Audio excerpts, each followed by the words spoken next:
चलो दोस्तों, welcome to city by super 8। This is मैं दावालम योर कंप्यूटर एंड बच्चा मैं आ चुका हूं आपके साथ, फिर से जुड़ चुका हूं एक और इंपॉर्टेंट सेशन के साथ, जिसमें हम आज बात करने वाले हैं कि यहां से जो 60 डेज बचे हुए हैं और आप कॉमर्स एस्पिरेंट और आपको कहीं ना कहीं बोर्ड बहुत ज्यादा परेशान करेंगे। बोर्ड्स आने वाले हैं एंड इसी में प्री बोर्ड्स भी, इसी में प्रैक्टिकल्स भी है, इसी में बहुत सारी चीजें हैं। तो ये 60 डेज सर कैसे हमें लास्ट अपने 60 डेज यहाँ से निकालने चाहिए अगर हम अपने प्रिपरेशन की बात करें, अपने एकेडमिक पॉइंट ऑफ व्यू की बात करें, तो आज यहाँ पर मैं आ चुका हूँ और आपको बताने वाला हूँ कि यहाँ से आपको डेज जो है किस तरह से क्लासिफाइड करने हैं और किन डेज पे किस तरह से अपनी स्टेप्स को जो है आगे बढ़ाना है एंड प्रोसेस को फॉलो करना है। ठीक है, तो यहाँ पे हम बात करेंगे बोर्ड एग्जाम 2026 कॉमर्स स्ट्रीम की स्ट्रैटेजी, 60 डेज स्ट्रैटेजी की बात करेंगे और साथ ही साथ में बोलेंगे यहाँ पर if your 60 days are structured your board result is predictable. यानी इसका मतलब क्या है भाई कि अगर आपने 60 दिन को स्ट्रक्चर्ड कर लिया, एकदम सिस्टमैटिकली पूरी का पूरा ड्राफ्ट कर लिया कि भाई मैं इस तरीके से 60 डेज में आगे बढ़ूंगा, तो डेफिनेटली जो रिजल्ट आप एक्सपेक्ट कर रहे हो वो प्रेडिक्टेबल हो जाएगा। इट मींस कि हमने सोच लिया 95% तो 95% हम अचीव कर लेंगे। ठीक है, तो चलिए भाई बात करते हैं, देखते हैं सबसे पहले तो यहाँ पे हम डिस्कस करेंगे कि भाई why a 60 days plan work, science of scoring 95%। ये 60 डेज क्यों वर्क करेगा इसके बारे में बात कर लेते हैं। ये 60 डेज की जो स्ट्रैटेजी बनाएंगे जिसमें कहीं ना कहीं आपके जो चांसेस है इंक्रीज हो जाएंगे अच्छे स्कोर तक पहुंचने के। तो यहाँ पर सबसे पहले मैं आपको रीजन बता दूं कि यही प्लान या इस प्लान का क्या इंपॉर्टेंस है, क्यों आपको ये प्लान समझना चाहिए। तो मैं बोलूंगा भाई 60 डेज 2 फुल रिवीजन साइकिल्स होने चाहिए। आपको ये ध्यान रखना है क्योंकि आप ऑलमोस्ट कोर्स कंप्लीट कर चुके होंगे यहाँ तक आते आते। तो पहली चीज आपके माइंड में क्लियर होनी चाहिए भाई मुझे एटलीस्ट अपना सिलेबस 2 बार रिवाइज कर लेना है ताकि मैं एग्जामिनेशन में जब पहुंचूं तो मुझे ऐसा ना हो कि मैं इनकम्प्लीट सिलेबस के साथ पहुंचूं या मेरे थॉट्स ही बहुत ज्यादा इरेलेवेंट हो, बहुत ज्यादा कंफ्यूजन चल रहा हो माइंड में। तो ये सारी चीजों से बचना है आपको। ठीक है, तो बोला जा रहा है बच्चा perfect for long term retention, है ना, यानी आप बहुत टाइम तक याद रख पाओ, रिकॉल कर पाओ, ताकि आपने अगर मान लो जनवरी फरवरी तक ही अपना पूरा कंप्लीट कर लिया तो फिर वहां से जब आपके बहुत सारे सब्जेक्ट के पेपर हो जाएंगे, स्टार्ट हो जाएंगे, आप बहुत सारी चीजों पर एग्जाम देने लगोगे 4-4 5-5 दिन के गैप के, तो तब भी आप ये कॉन्सेप्ट को ना भूलो। इसलिए प्रॉपर रिवीजन इंपॉर्टेंट होता है एग्जामिनेशन में जाने से पहले। और ये जो 60 डेज यहाँ से है, यहाँ पे रिवीजन प्लेसमेंट इंपॉर्टेंट रोल है। तो यहाँ पे आपने बोला कि भाई लॉन्ग टर्म रिटेंशन के लिए बहुत इंपॉर्टेंट है रिवीजन करना। Then reduce exam time anxiety. अगर आप बात करो कि सर ये पैनिक होना या एंजाइटी होना ये क्यों होता है, तो जनरली हमें एग्जामिनेशन से पहले ऐसा लगता है यार शिट यार हमें तो ये चीज याद ही नहीं आ रही, ये तो रिकॉल ही नहीं हो रहा, अब हमें तो ये आज याद नहीं आ रहा, एग्जाम में नहीं आएगा तो हमारे तो मार्क्स रिड्यूस हो जाएंगे। तो ये टेंशन होता है और ये टेंशन इतना बढ़ जाता है कि फिर बनते हुए क्वेश्चंस, बनते हुए कॉन्सेप्ट भी आपको रिकॉल नहीं हो रहे। तो इस एंजाइटी से बचना है अगर,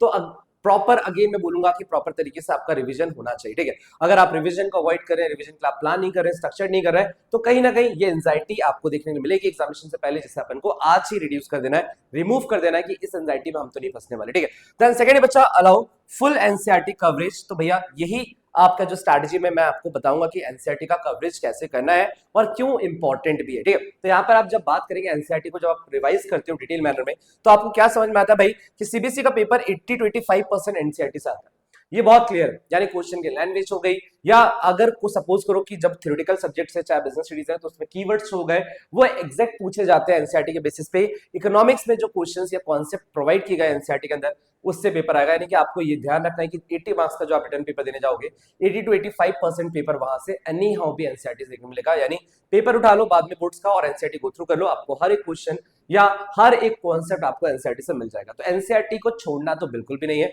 इस रिवीजन प्लान का सबसे बड़ा मोटिव ये है कि हम अपने एग्जामिनेशन में पहुंचने से पहले एनसीईआरटी को कवर कर लें। ठीक है, देन बच्चों definitions, diagrams, format become strong. ये जो एनसीईआरटी में बहुत सारी डेफिनेशन दी जाती है, डायग्राम्स दिए जाते हैं, फॉर्मेट दिए जाते हैं एंड ये बहुत ज्यादा स्ट्रांग या बहुत ज्यादा इंपॉर्टेंट रोल प्ले करते हैं आपके एग्जामिनेशन में। अपन क्या होता है ना कि अपन बहुत से रेफरेंस बुक से पढ़ते हैं और वहां से हम लोग सिर्फ जो नॉर्मल कॉन्सेप्ट्स होते हैं वो पढ़ के जाते हैं, बट द थिंग इज कि कभी कभी डायग्राम से क्वेश्चंस आ गए, कोई ग्राफ था एनसीईआरटी में अवेलेबल था, वो ग्राफ आपने गो थ्रू कर लिया होता तो आपका आंसर बहुत इजीली बन जाता, बट क्योंकि आपने अवॉइड कर दिया तो वहां पे मार्क्स रिड्यूस हो गए। तो एनसीईआरटी पूरा कवर करना है एंड उसके जितने भी डेफिनेशन है, डायग्राम्स है, फॉर्मेट्स है, गो थ्रू करके जाना एग्जामिनेशन में बहुत ज्यादा इंपॉर्टेंट रोल प्ले करेगा। एंड यहां से आपके जो एग्जाम में जो एक प्रॉब्लम फेस करते हो आप लोग कि सर कितना लिखना है, कैसे लिखना है, किस टर्म में लिखना है, कौन से वर्ड्स यूज करने चाहिए, किस तरह के कीवर्ड्स आने चाहिए, ये सारी जो प्रॉब्लम है वो ऑटोमेटिकली रिमूव हो जाएगी आपके अंदर से, क्योंकि आपको पता होगा कि एनसीईआरटी में किस तरह के टर्म्स के साथ इस कॉन्सेप्ट को समझाया गया था। ठीक है,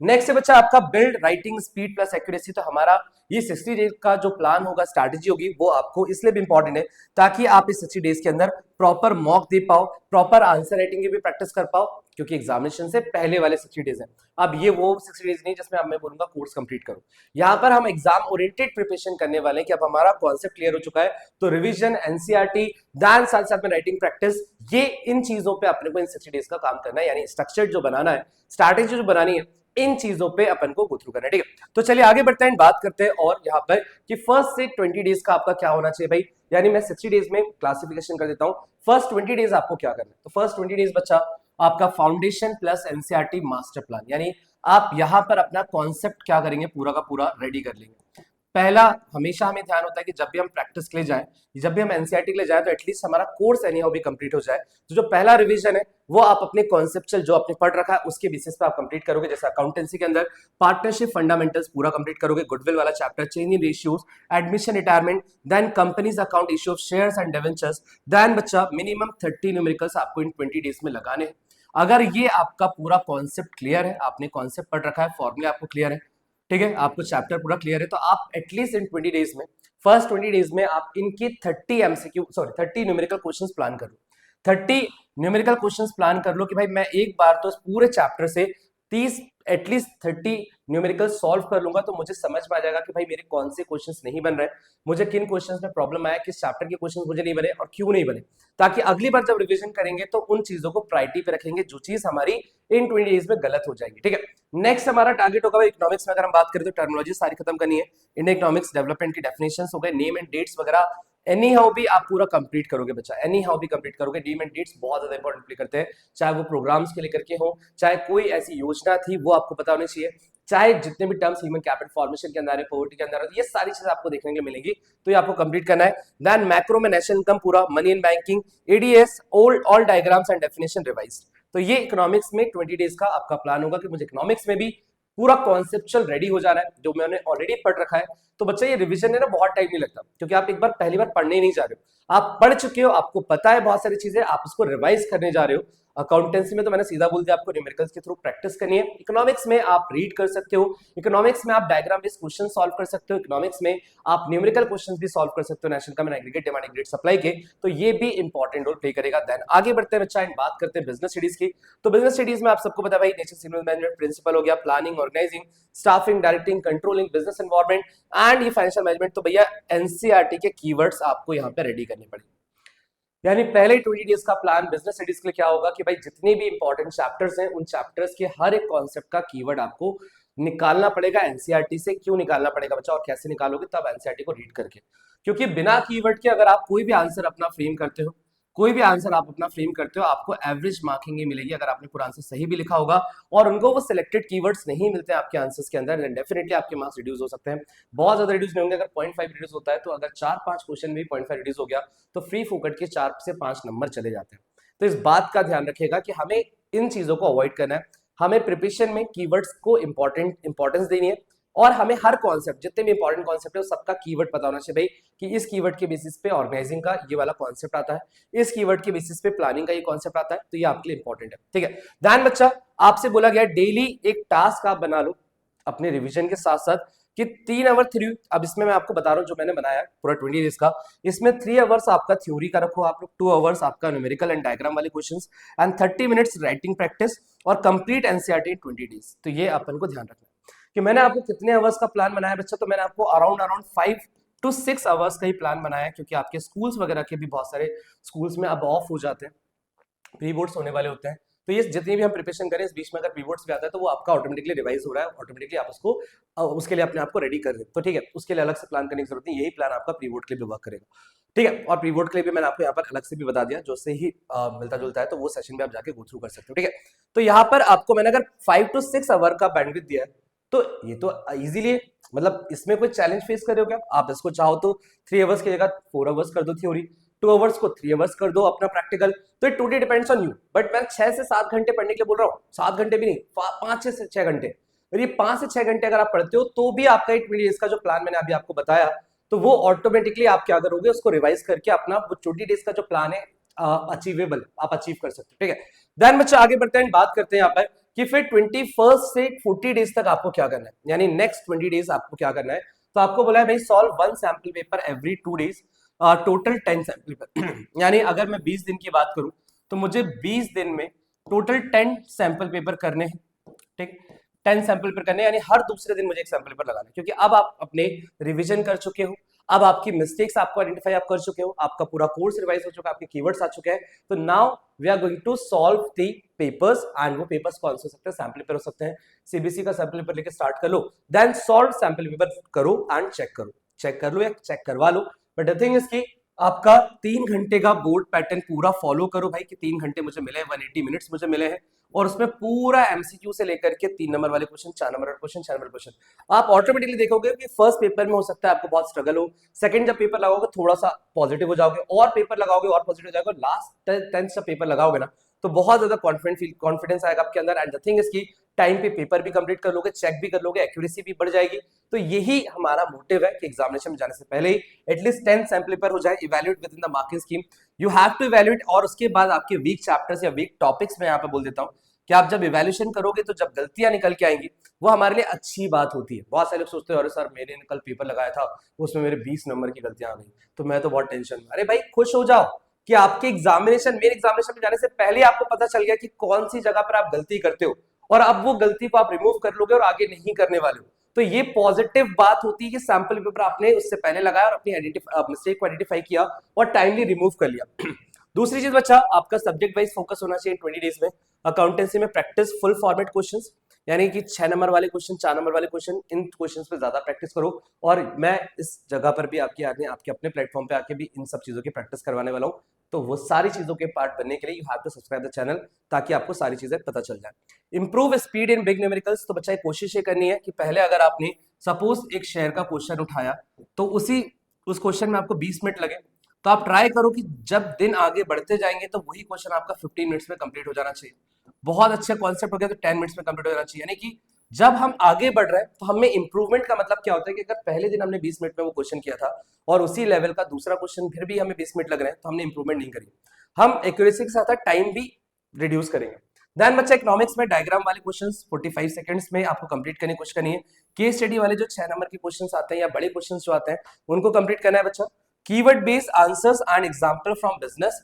यहाँ पर तो ये आपको बहुत क्लियरली समझा दिया गया है कि भैया बिजनेस स्टडीज में आपको जो आंसर्स लिखने हैं और उन आंसर्स को कंपेयर करना है जो हमें सॉल्यूशंस प्रोवाइड किए जाते हैं, ताकि आपको पता चल जाए कि कितना एक्यूरेट आप लिख पा रहे हो। बिकॉज बिजनेस के कॉन्सेप्ट सबको आते हैं, बट जब बात आंसर फ्रेम करने की होती है वहां पे गलती हो जाती है, तो उससे बचना अपन को, ठीक है। नेक्स्ट हमारा क्या है भाई, तो नेक्स्ट हमने बोला final revision cycle high scoring round, ये थर्ड जो साइकिल होगा यानी कि 41 से लेकर के फिर आगे का। तो यहाँ पर बच्चा revise all NCERT back question again, तो एनसीईआरटी के क्वेश्चंस रिवाइज करना चालू कर दो लास्ट में,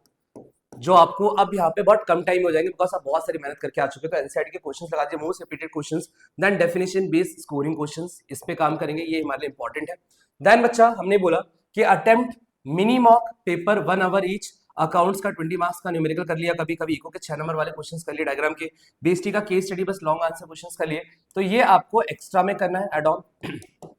ताकि आपको ये समझ में आ जाए कि अब मैं स्पेशल जो मुझे प्रॉब्लम्स गई हैं उन प्रॉब्लम्स में मैं काम कर रहा हूं। तो एक एक घंटे के कुछ कुछ पेपर्स अटेम्प्ट करते रहो, मॉक पेपर्स लगाते रहो, और ये सैंपल पीरियड 3 घंटे वाला नहीं, ये वाली चीज है, ठीक है। देन बच्चा आपका strength weak areas 30-40% marks jump comes from weak topic correction, कि भैया आपके 30-40% जो मार्क्स इंक्रीज हो जाते हैं अगर आप अपनी जो भी मिस्टेक रही होंगी इन 40 डेज के अंदर, चाहे सैंपल पेपर में आपको पता चला, चाहे रिवीजन करते टाइम आपको पता चला, तो इन मिस्टेक्स पे काम करना चालू कर दो। अगर आपको लगता है कि भाई कॉन्सेप्चुअल एरर था तो उस टॉपिक को दोबारा पढ़ लो, अगर आपको लगता है कि यार क्वेश्चन गलत पढ़ लिया था तो उस टाइप के क्वेश्चंस को दोबारा सॉल्व करके देखो कि क्या मैं स्टार्टिंग से लेकर एंड तक पूरा कंप्लीट एक्यूरेसी मेंटेन कर पा रहा हूं एंड मेरा आंसर फाइनल सही आ रहा है या नहीं आ रहा है, ठीक है। देन बच्चा इंप्रूव प्रेजेंटेशन, तो ये चीज पे अपन को लास्ट में काम करना है। इसके लिए बच्चा टॉपर्स कॉपी का भी सेशन में यहाँ पर आप लोग को प्रोवाइड करूंगा कि टॉपर्स के 80 आउट ऑफ 80 जो मार्क्स आते हैं तो उसने अपना आंसर किस तरह से फ्रेम किया था, किन चीजों का ध्यान रखा था, कहाँ पे अंडरलाइन करना है, कहाँ पे नहीं करना है, कहाँ पे क्वेश्चन का जो फ्रेमिंग है कितना लंबा लेके जाना है, कितना छोटा करना है, ये सारी चीजें आपको लेके इंपॉर्टेंट, ठीक है।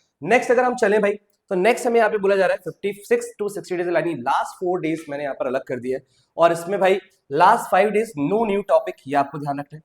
कि एग्जामिनेशन से जो 60 दिन की बात हम कर रहे हैं यहाँ से 60 दिन की, यानी पूरा जनवरी पूरा फरवरी ऑलमोस्ट, तो ये बात ध्यान रखिएगा कि लास्ट 5 डेज में आपको कोई नया टॉपिक नहीं उठाना है, बिल्कुल क्लियर रहना है, ठीक है। और इसमें बच्चा क्या करना है, सिर्फ और सिर्फ रिवाइज करना है। क्या रिवाइज करना है, की नोट्स, यानी आपने नोट्स बना के जो रखेंगे 1 पेजेस वगैरह, diagrams, formats, case study questions, NCERT के डेफिनेशंस, यही रिवाइज करना है लास्ट 5 डेज में। क्योंकि आप बहुत सारे मेहनत करके आ चुके हो, न्यूमेरिकल्स कर चुके हो। देन बच्चा आपको ध्यान रखना है पेपर राइटिंग प्रैक्टिस करनी है 180 मिनट्स का स्ट्रैटेजी, ताकि आपको ये चीज मैं बता दूं एग्जाम में जाने से पहले इस स्ट्रैटेजी को फॉलो करना है, जिसमें बताया जाता है बच्चा कि स्टार्टिंग में 10 मिनट का पूरा पेपर स्कैन करना है, यानी रीड करके समझना है, भाई सीक्वेंस डिसाइड करना है। 70 मिनट्स आपको लेने शॉर्ट आंसर्स के लिए, एटलीस्ट 80 मिनट्स लेने मेन स्कोरिंग सेक्शन के लिए, और 20 मिनट्स रीचेकिंग के लिए आपको रखना है। यानी इस 10 मिनट्स में स्कैन किया, शॉर्ट आंसर में आपका एमसीक्यू और 3 नंबर वाले क्वेश्चन आ गए, या इसमें 4 नंबर के भी एक आध क्वेश्चन हो जाएंगे, और 80 मिनट्स जो होगा आपका लास्ट का, उसमें 4 नंबर के कुछ क्वेश्चन और 6 नंबर के कुछ क्वेश्चन, ये सेक्शन आपको रूल चूज करके चलना है। और लास्ट के 10 to 15 मिनट्स भी मिनिमम, अब मैं बता रहा हूँ कि इतना भी अगर रीचेकिंग के लिए आपने बचा लिया तो बेस्ट है, बट कोशिश ये करना है कि रीचेकिंग तक पहुंचना है, ऐसा नहीं कि भाई पेपर ही छूट रहा है। ओके, तो इन सब चीजों से बचना है। Then booster for each subject बच्चा, तो अकाउंट्स में टोटल प्लस फॉर्मेट वर्किंग पे काम करना है। अगर आपको फुल मार्क्स पे जाना है और आपके 1 या 2 नंबर फ्री फोकट के कट जाते हैं, तो ये फॉर्मेटिंग की वजह से, एंड द थिंग इसकी कहीं ना कहीं टोटल करने में हम गलती करते हैं, जिसकी वजह से सही क्वेश्चन कॉन्सेप्चुअल पूरा क्वेश्चन सही था, और जस्ट बिकॉज कि हमने टोटल जल्दबाजी में किया, 1 0 कम लगा दिया, 1 0 ज्यादा लगा दिया, ये प्रॉब्लम आती ही है। और आप बोलोगे ना सर हमारे साथ तो ऐसा नहीं होता, होता ही है, तो आपको ये चीज का ध्यान रखना है। इको में बच्चा डायग्राम्स एंड डेफिनेशंस वाले क्वेश्चंस पे बहुत फोकस रहना है। देन बीएसटी में कीवर्ड्स प्लस एग्जांपल्स, हर क्वेश्चन का आपको ट्राई करना है कि रियल लाइफ एग्जांपल आप जोड़ दो। अगर 4 नंबर 6 नंबर में क्वेश्चन है या कोई केस स्टडी है, डेफिनेटली आपको अपने रियल लाइफ एग्जांपल्स जोड़ने चाहिए वहां पर, ताकि आप बेटर तरीके से अपने आंसर्स को एक्सप्लेन कर पाओ। बहुत लेंदी बातें नहीं करके आनी कि भैया एक पर्सन था, ये था, वो था, जो कॉन्सेप्ट पूछा गया था उस कॉन्सेप्ट पे आपको एक छोटा सा एग्जांपल वहां पे फ्रेम कर देना चाहिए, एग्जांपल लिख करके, ठीक है। तो ये चीजें ध्यान रखिएगा। नेक्स्ट पे हम चलते हैं और हम बोलते हैं यहाँ पर कि भाई फाइनल 60 डेज सक्सेस फॉर्मूला। अगर आप 60 दिन का एक बेस्ट फॉर्मूला जो मैं आपको बता दूं कि इन फॉर्मूले पे आपने काम कर लिया, इस 60 डेज में अप्लाई कर लिया, डेफिनेटली आप अचीव कर लोगे गोल को। फुल रिवीजन, पूरा रिवीजन करना है आपको, है ना, 2 बार होना चाहिए। देन 10 सैंपल पेपर, ये आपको ध्यान रखना है कि इस पे भी हमने काम किया है। देन डेली आंसर राइटिंग की प्रैक्टिस, गैप नहीं करना है, आंसर राइटिंग पे ज्यादा फोकस करना है, बिकॉज मार्क्स रिड्यूस होते हैं तो आंसर राइटिंग की वजह से हो जाते हैं। डायग्राम प्लस फॉर्मेट परफेक्ट होने चाहिए, कभी भी ऐसा नहीं होना चाहिए कि भाई कोई क्वेश्चन बहुत अच्छे से आता था बट उसका डायग्राम नहीं पता था, उसका फॉर्मेट नहीं कर पाए ढंग से, उसकी वजह से 1-2 नंबर कट गए। तो ये सब चीजों पे काम करना है, एंड मिस्टेक आपको इस पूरी 60 डेज में आइडेंटिफाई करनी है और उस मिस्टेक को सॉल्व करना है। इन पे काम कंटिन्यूसली होना चाहिए, यानी इसमें किसी भी तरह की प्रॉब्लम या इश्यूज नहीं होने चाहिए। ये एक फॉर्मूला है, अगर आपने अपने लास्ट 60 डेज इन चीजों पे बिता दिए तो डेफिनेटली जो गोल आपने डिसाइड किया है उससे बेटर ही आपके मार्क्स आएंगे, उससे बेटर ही आप स्कोर करोगे, बिकॉज ये छोटी छोटी चीजें नहीं है। यहां से आपने एक चीजें कर ली तो आप डेफिनेटली पूरे फुल मार्क्स अचीव कर लोगे, इज इट। तो बच्चा ऑल दो ये सेशन आप लोगों को कैसा लगा मुझे कमेंट सेक्शन में जरूर बताइएगा। इस सेशन में कितनी चीजें आपकी पॉजिटिविटी आपको आ गई आपके अंदर, ये मुझे कमेंट सेक्शन में जरूर बताइएगा। अगेन आगे अपकमिंग डेज के अंदर आपको बहुत सारे सेशंस मिलने वाले हैं, बट वो कब मिलेंगे, when you are going to subscribe the channel and you have to share this video with your friends as well, ताकि जितनी भी इंपॉर्टेंट सेशंस हैं उसकी सारी अपडेट्स आपको टाइमली मिल जाए। और हर एक चीज, क्योंकि यहाँ से टाइम कम है, काम ज्यादा करना है, तो डेफिनेटली हर एक सेशन आपकी प्रिपरेशन जर्नी में बहुत ज्यादा इंपॉर्टेंट रोल प्ले करेगा। सो ऑल दो बच्चा इसी पॉजिटिविटी के साथ we are going to conclude this session. मिलते हैं आप लोग साथ बहुत जल्द नेक्स्ट सेशन के अंदर, नेक्स्ट बहुत सारे कॉन्सेप्ट्स एंड इसी तरीके की स्ट्रैटेजी के साथ। अभी के लिए नहीं, thanks so much, take care and bye bye.